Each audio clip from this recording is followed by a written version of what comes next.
Анна, добрый день. Добрый день. Я очень рада нашему знакомству. Естественно, мне хочется узнать, с чего ваше знакомство с Абхазией началось. Вы живете не в Абхазии. Не в Абхазии. Решили выставить свои работы на площадке арт-платформы ГУМА. Наверняка это тоже не просто так. Я знаю, что есть свои нюансы, истории, связанные как с площадкой, так и с нашей республикой. Давайте начнем со знакомства с Абхазией. У меня жила бабушка в Бабушерах, и все детство, все лето, все всегда я проводила у нее. И это была просто вот моя сказка настоящая, да, и у меня были друзья, и вот с друзьями как раз часть истории связана, то, что они мне я всегда рисовала, но в детстве я рисовала портреты очень похожие, вот не как сейчас, вот, и они мне говорили, вот ты вырастешь и сделаешь у нас выставку. Но Анна выросла и сделала выставку в Абхазии. Но еще то, что друзья, один погиб в войне, подруга, она живет в другой стране, и поэтому вот у меня был какой-то внутренний долг, что я вот должна прям это сделать. Ну и то, что я все годы приезжала и восхищалась, и рисовала много. У меня родственники в Ледзаве уже после войны как бы обосновались. Вот, и я все время приезжала с конца прошлого века, то есть с 2000-х годов, и всегда рисовала. Вот, то есть это не сказать, что Абхазия для вас чужая страна. Тут вы выросли. Я когда въезжала все годы, я плакала от любви просто. То есть на самом деле эта выставка, это то, что, я так понимаю, я просто должна была сделать, потому что мне это место и эта природа, и все, что я видела, дало столько, что эта выставка, это, благодарность, да, за то, что я получила вот за все эти годы. Анна, да. Мы с вами сегодня беседуем здесь же, на платформе ГУМА. Мне интересно узнать, почему именно арт-платформа? Почему именно вот эта площадка? Потому что я очень много возила знакомых, показывала им любимые места. И вот всегда мы заходили сюда, и по-моему, года 3 назад с подругами-художницами я сказала, что вот в этом месте моя мечта сделать выставку. Вот. И тогда это как-то все замялось, но когда я узнала, что вот она функционирует как арт-площадка, конечно, это было просто Аня, давай уже, ты должна это сделать. Все сошлось, и ваша выставка открыта на этой площадке. А это ваша первая выставка? В Абхазии? В Абхазии, да, наверняка. Да, но нет, я много в Москве выставлялась. Расскажите немного о выставочной жизни вашей. О выставочной. Но в основном это была персональная выставка 1,5 года назад в мастерской француженки Мюриэль Руссо-Овчинников, и тоже посвященная Кавказу. То есть там были работы из Абхазии, и как-то она такая камерная была, но очень хорошая. Вот. И очень много выставок сборных художников, графиков в основном, где вот я принимала участие, их много. Сейчас в Зеленограде выставка, вот перед тем, как сюда уехать, я вот прям развесила одну выставку и бегом сюда. Да. Анна, вы живете на сегодняшний день где? В Зеленограде. В Зеленограде. Да. Это Москва считается. Там же и творите. Да. У вас есть собственная мастерская, есть свое пространство. Расскажите немного об этом. У меня есть друзья, мне предоставили помещение, оно прям совсем крошечное, я уже туда не влезаю, вот, но это моя прям любимое место, мастерская. Сейчас там здание рушат, и вот мне нашли еще другую мастерскую, она уже большая. И вот я надеюсь там какие-то большие вещи делать, для которых там будет место.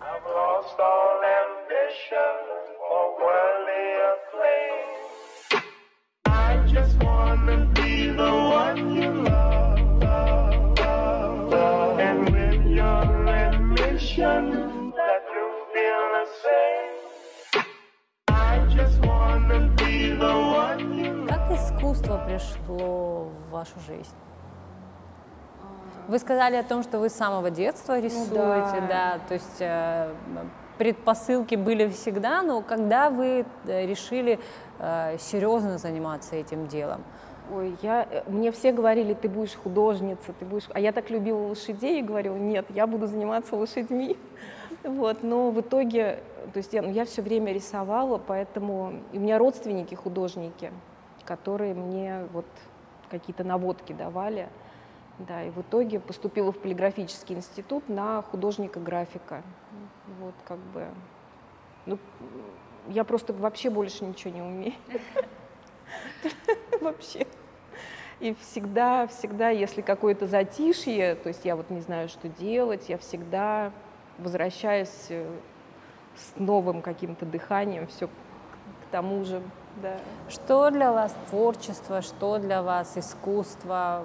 Представляете ли вы свою жизнь без всего этого? Ну нет, потому что это я, это мое спасение, это моя радость, это, ну, я без этого просто иногда можно с ума сойти. Да. Расскажите о себе. У вас есть семья, дети. 4 детей. 4 да. детей. Замечательно. Насколько ваши родные, близкие поддерживают вас в вашем? Это просто такое счастье, что муж, ну, он как бы бизнесом занимается, но вот он настолько меня понимает и понимает, что важно для меня, и что я без этого жить не могу, и он трепетно просто ко всему относится, и это, ну, наверное, без него я бы вообще ничего не смогла бы, да. То есть самый большой мой подарок и счастье — это именно вот муж, который... Вы сказали о том, что он занимается бизнесом, соответственно, у меня такой возникает меркантильный вопрос, насколько финансово он вас поддерживает, потому что искусство, оно само по себе, ну, дорогостоящее удовольствие, так скажем. Одни холсты, краски, все остальное, это очень дорого все обходится, и вообще, возможно ли художнику самому прокормить себя? Ну, это такая печальная тема. Муж, ну, как бы целиком, ну, то есть для него эти траты и вообще на первом месте просто, то есть, да, и мне иногда неловко, я иногда там что-то, ну, в общем, я не из тех, кто говорит, давай, вот это, да, то есть я понимаю, что эти деньги изымаются из семьи, там, и все, и могли бы, может, на какие-то благие дела пойти, а все идут мне на холсты, на краски, ну, в общем, да, но без этого, я не знаю, без этого прожить без поддержки каких-то близких людей мне очень тяжело. Я знаю людей, которым реально очень тяжело. Да. Вы продаете свои работы? Насколько они пользуются спросом? Ну, бывают какие-то периоды затишья, но вот здесь меня поразило то, что... Интересовались? Да, да. То есть мне пришлось пустые места завешивать. Хорошо, что я взяла больше рисунков, то есть я их как бы оформляла и пустые места занимала из запасов. Да. То есть здесь так трогательно люди воспринимали, реагировали. Просто такие вещи говорили, которые вот прям в точку. Для меня, как для художника, да, вот они говорили что-то о процессе, и это было прям точно с точки зрения, ну вот как бы процесса создания, и меня поразило.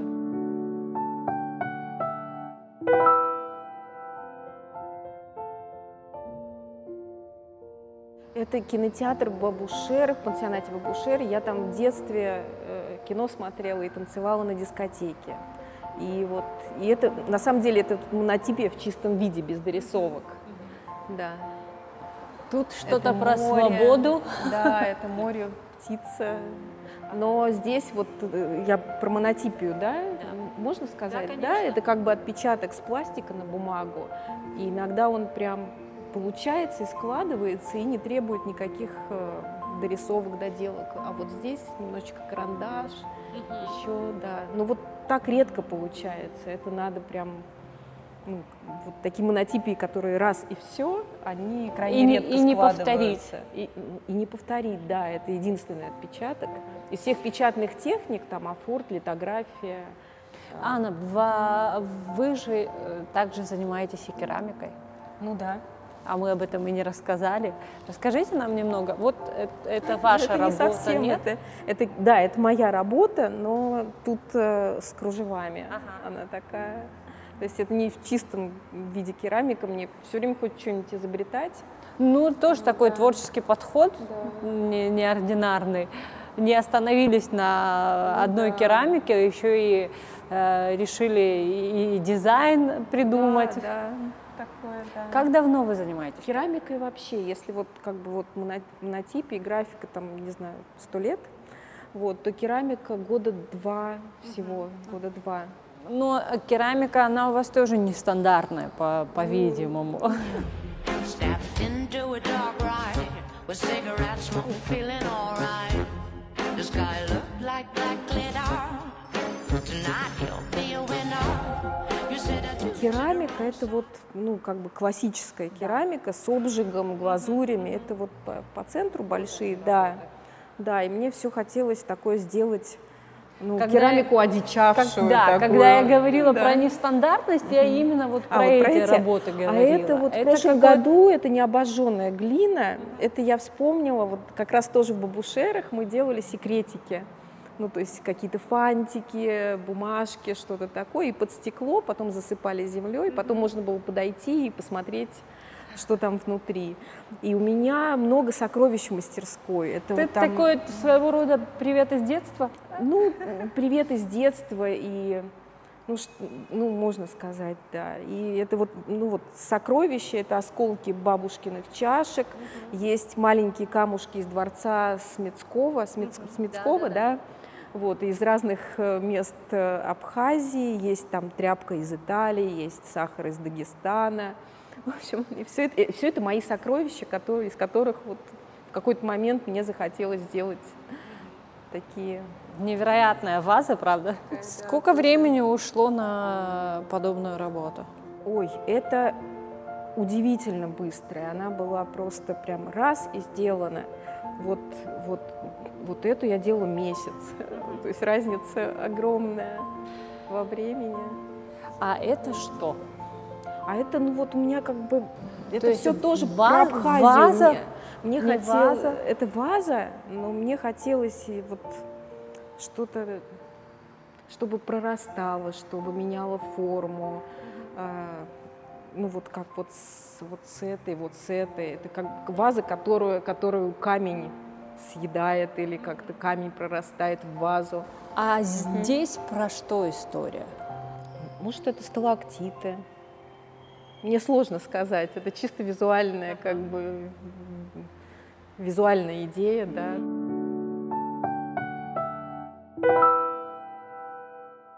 Вот здесь все-таки оно, ну, более понятное. Ну, все-таки это природа, это пейзажи. А вот в Зеленограде сейчас выставка, у меня там абстракции.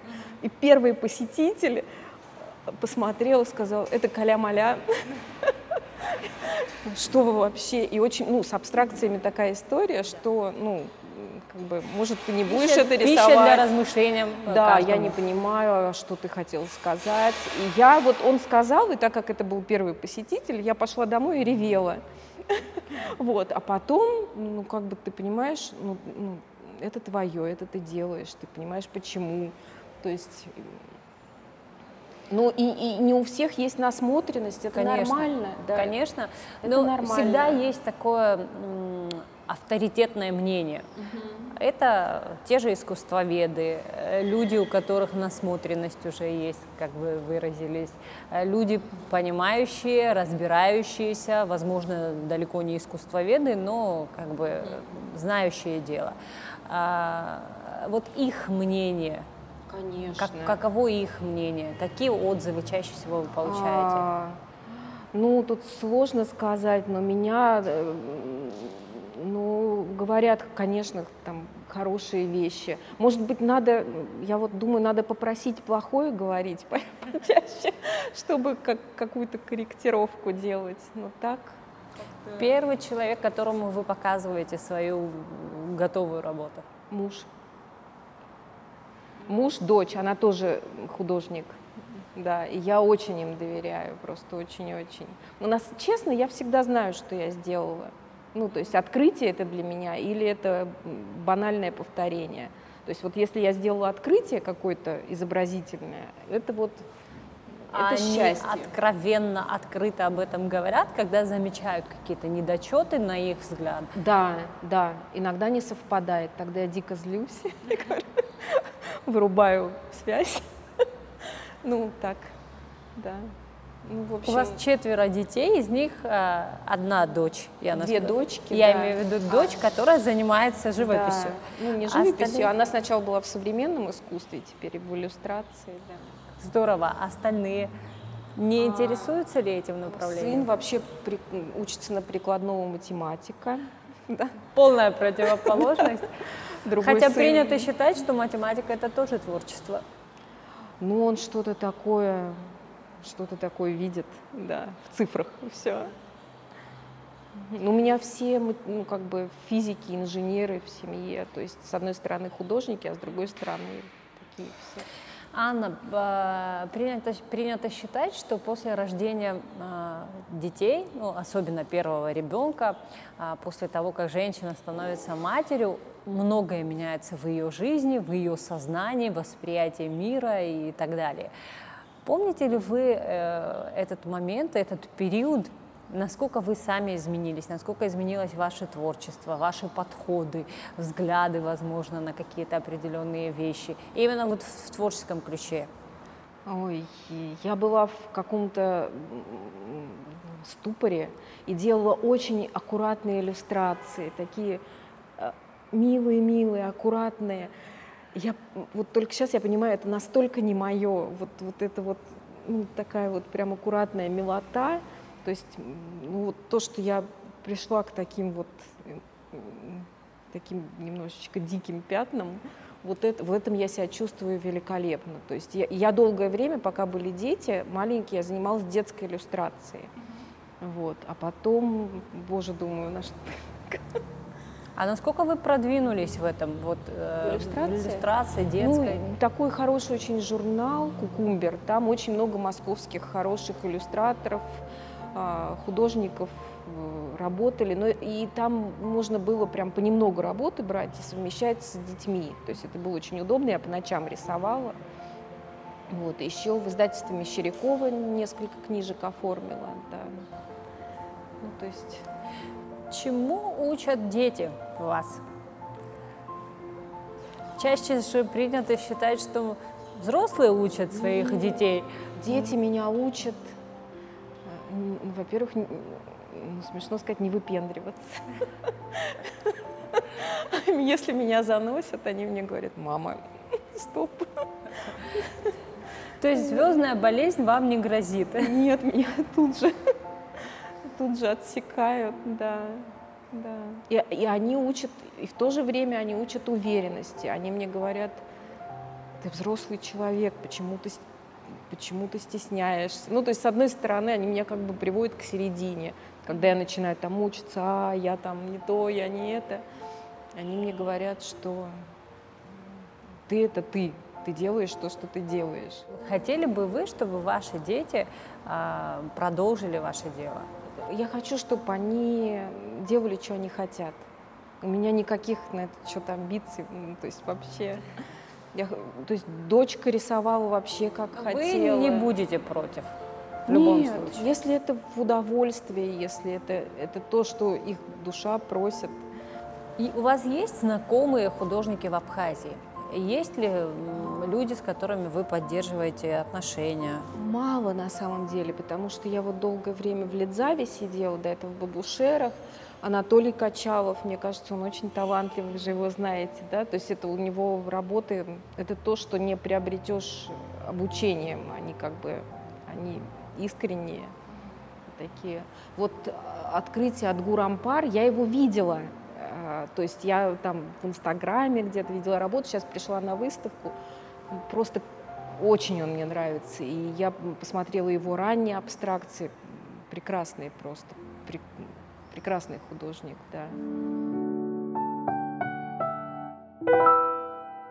Именно то, что я дальше хочу делать, наверное, даже вообще не с керамикой связано, а вот с такими вещами. Мне хочется брать дерево, глину и делать некие скульптуры. Единственное, вот, глины, необожженная глина, дерево и что-то делать с конструкцией, чтобы это не распалось. Вот, у меня будет большая мастерская, я хочу делать большие объекты. Из этого, ну, то есть плюс эпоксидка, ну вот, скорее это какие-то объекты, чем вещи практического назначения. Ну, тут вот как раз продолжение той же истории. Да.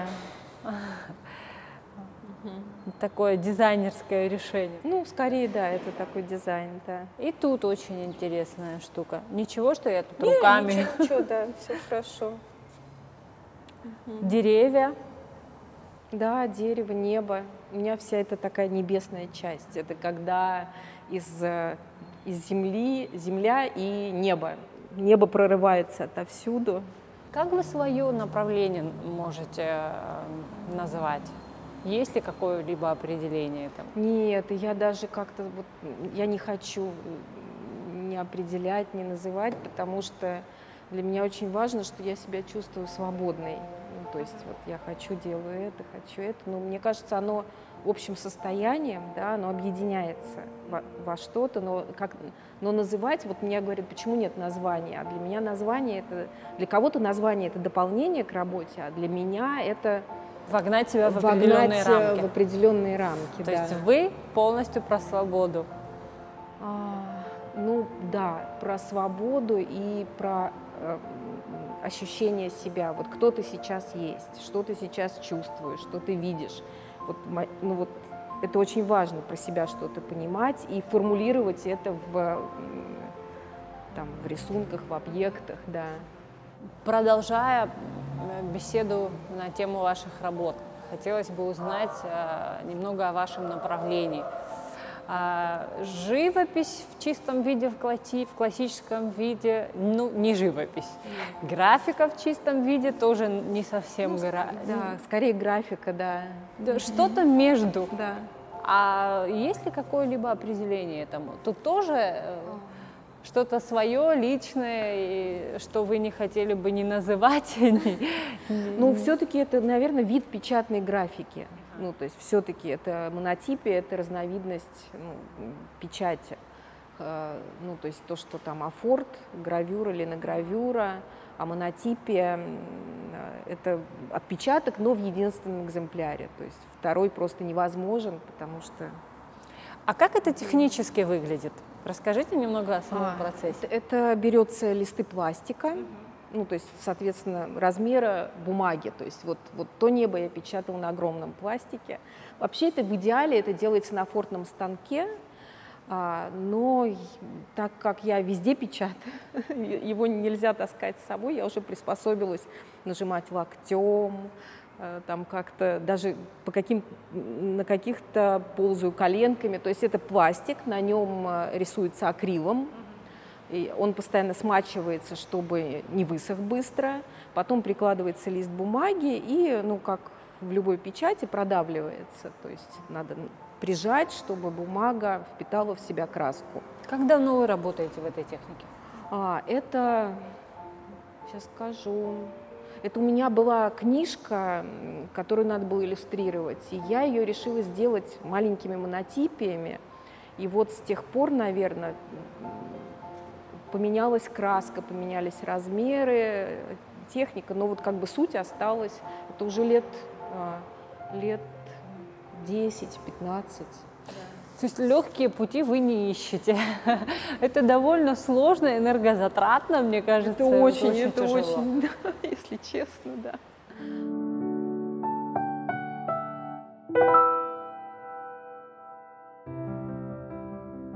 Это как раз работа 3-летней давности, когда здесь еще было все совсем заброшено, и когда вот мысль возникла о том, что идеальное место. Когда тут еще не было арт-площадки. Да, не было, да. Да, были просто голые стены. Голые стены, да. Все в таком Очень символично, на мой взгляд, получилось. Ну, и мне кажется, и название «Отпечаток» — это как бы вот реальность и ее отпечаток. Моими глазами увиденная реальность. То есть всего лишь отпечаток, не повторение, потому что все повторить невозможно. Это так красиво, ну, как оно есть. И вот поэтому я не реалист, потому что вот все в том виде, как оно существует, повторить невозможно, потому что оно уже есть, и оно уже прекрасно. Я могу только своими руками, своими глазами сделать некий отпечаток вот того, что вижу. Повторить точно такую же выставку не получится однозначно, но наверняка у вас есть уже такие мысли, планы на будущее. Естественно, вы планируете развиваться, продолжать в том же направлении работать и точно так же выставлять свои работы. Есть ли планы, связанные с Абхазией? С Абхазией, ну вот честно, это был просто вот мой итог, пока еще не думала. У меня есть планы просто как бы вот то, что я мечтаю делать, какие-то объекты, какие-то большие вещи, да, вот. Но то, что мне визуально вот дала Абхазия, в смысле изобразительной, фактурной части, это вообще все во мне, и это как бы, ну, это часть меня уже. То есть все, что я буду делать дальше, это в том числе и то, что я здесь увидела в природе, в камнях, я не знаю, вот во всех сочетаниях. Так что это... Поэтому, собственно, это прям выставка... Самое главное, это выставка благодарность вот за все, что мне дала вот Абхазия, да.